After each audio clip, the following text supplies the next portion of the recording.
አሎ ሰላም አለይኩም ወራህመቱላሂ ወበረካቱ። ቤተሰብ እንዴት ናችሁ? ሰላም ናችሁ? ጤና አፍያ፣ ስራ እንዴት ነው? አልሐምዱሊላህ ጋር ሁሉ ሰላም ነው።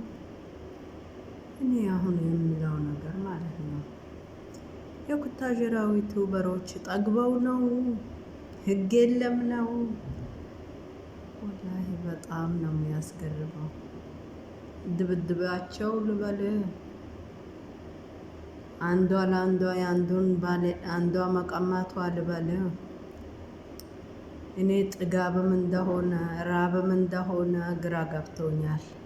የማዳም ቅመሞች አጠገባቸዋቸው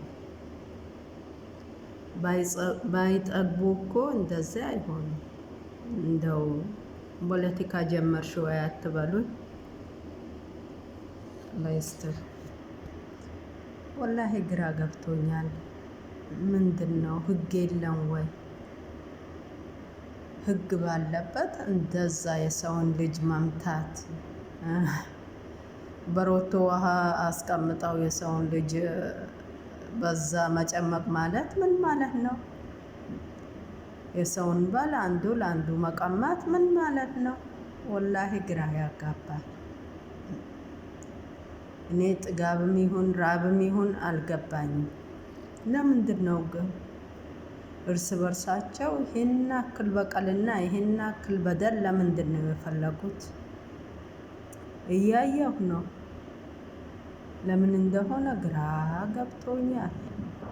አባቱ አንድ አይኑ ከድኖ አንድ አይኑ ዘግቶ የሚያየው ልጅ እንደ አህያ መጠብጠቡ ራሱ ወላሂ ግራ ያጋባል። እኔ ምን እንደሆነ ሊገባኝ አልቻልኩም። ሰው ቢጠግብም ጥጋቡ በልክ ቢያደርገው ጥሩ ነበር። የሰውን ሰው ይሄን አክል መቀጥቀጥ ማለት ምን ማለት ነው?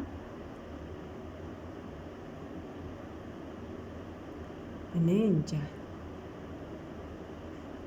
ምን ማለት እንደሆነ እኔ አልገባኝም። ያንቺን ባል እኔ ወስዳለሁ እኔ ወስዳለሁ። ከዛ ሴት ሊደርሱ ነው።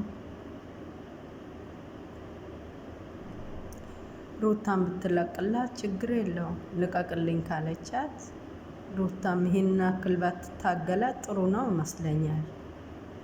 አንድ ሰው ይሄን አክል ከልቦ አውጥቶ ከጣላ ምን ያስፈልጋል? አልፈልግም ካለ አይፈልግም። ደግሞ ለዛሬ ባል ይሄን አክል መለማመጥ እኔ አክታቸው ሊገባኝ አልቻልኩም። ሌላ ባል የለም ተብለዋል። ሩታስ ባለቤቷ ነው። ያችኛዋ ራሷን ሞዷን አስተካክላ መጣ የሰው ባል እቀማለሁ ማለቷ በጣም ነው ግራ የሚያስገባው። እሷን ነካችሁ ብሎ የሰው መቶ የሚመታውን ሰው በብርም የተገዛ ይሁን ህግ ባለበት ሀገር ይህን አክል መጠባጠቡ ምን አመጣ? እኔ ግራ ገብቶኛል። ያየሁት በጣም ነው እንትን ያለ ምን ማለት እንደሆነ ሊገባኝ አልቻልኩም።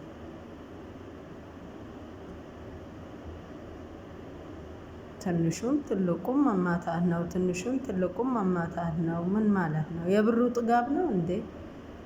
ዩቱብ ይሄን አክል ይከፍላል? እስቲ ያስረዱ።